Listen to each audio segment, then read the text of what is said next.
everybody, the Honorable One, our beloved English teacher, and all of my friends, ladies and gentlemen. My name is Hilna Dwi Agustina. I'm from 12 Social 3. In this video, I'm gonna tell you a story about Beauty and the Beast. Once upon a time, there lived a very rich man. He had three daughters. Two of them were really greedy and self-centered girls, but the third one had a heart full of love and kindness named Beauty. One day, their dad received the news that his ship had sunk due to the storm, and one of his lost ships had made it to the harbor. He started to prepare to go to the harbor right away. Their father arrived at the harbor after a long journey, but neither his stuff on the boat was there, nor was the ship disabled. Sad and tired, he started his journey back home. It was almost dark when he reached the forest. He rode his horse for hours and hours on the snow. And finally, he saw a castle with a lights on. When he was entered the castle, he noticed the rose garden. He took one of the roses to his doctor. Just as he picked a rose, he and his surroundings shook with a loud roar. An evil-looking lion like this appeared from behind the trees. The father almost frightened when he read. The father almost frightened when he saw the beast. "How dare you steal my roses?" The rich man who was frightened answered, "Please forgive me, I take one of the roses to my doctor." And the beast said, "I will forgive you if one of your doctor agree to live here with me."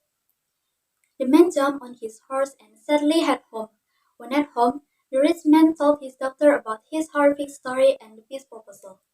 After her death, Beauty started to tell, "Daddy, if you allow me, I accept to go next to Beast." Sad and hopeless, her father took Beauty and headed to the castle.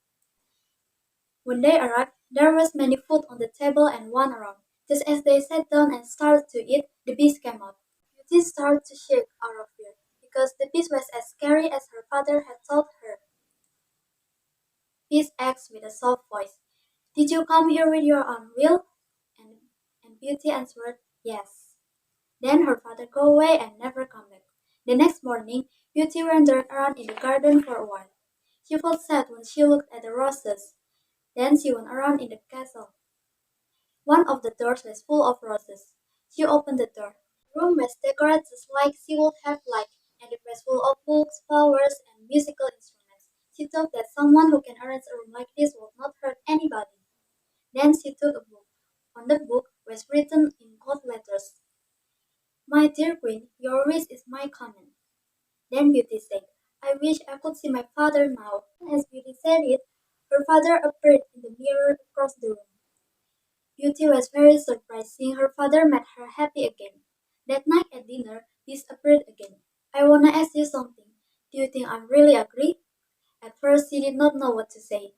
Then she lifted her head to look at Beast and nodded as to say yes. "Well, would you marry me then?" This time, Beauty answered harshly, "No." Beast turned around sad and left Beauty alone. Beast was visiting Beauty every night at dinner, and he treated her very kind. Beast turned around sad and left Beauty alone. Beast was visiting Beauty every night at dinner, and he treated her very kind. As days passed, Beauty started as days passed, she felt like she was getting used to Beast. "I wish he wasn't that ugly." Couple months passed. Beauty was no longer scared of Beast. She even started to like him. But one day, she saw in the mirror that her father was ill. She raced next to Beast and asked him to let her go home, because she wanted to take care of her sick father. "Of course you can go, but if you don't come back, I might die from sadness." The Beauty answered, "I will come back after a week, I promise." Beast gave Beauty a ring. When she would put this ring on her nightstand and fall asleep, she would wake up back in the castle. The next morning, she woke up in her own bed in her father's house. She ran to her father at once. When her father saw her, he was so happy that he felt better. Not long after, Beauty realized that she missed Beast. One day, she saw a dream where Beast was lifeless on the ground in the castle garden. She woke up in a sweat. "What I'm doing is cruel and selfish." So she immediately put the ring, So she immediately took the ring off her finger, put it on the nightstand beside her, and she woke up in the peace castle. She went running into the garden. She immediately took the ring off her finger, put it on the nightstand beside her, and she woke up in the peace castle. She went running into the garden. Peace was lying down lifeless on the ground, just like she saw in her dream. Beauty ran next to him and hugged him. Peace's heart was still beating. He rarely opened his eyes and spoke with difficulty. I thought you weren't coming back. I stopped to eat and prepared to die. Beauty was scared to see the beast dying, then said, "But I love you and I want to marry you." At that instant, something magical happened. Suddenly, the beast turned into a young and handsome prince. When she saw him, Beauty was very surprised. "Who are you?" Prince stood up and started to tell. "An evil witch put a spell on me. She turned me into an ugly beast. If you hadn't said that you wanted to marry me, I would have had to live my life as a beast forever." After her death, Beauty was much happier. With her good heart, she found true love. Beauty and the prince got married and lived happily ever after. That's all story about Beauty and the Beast. Hope you enjoy and goodbye.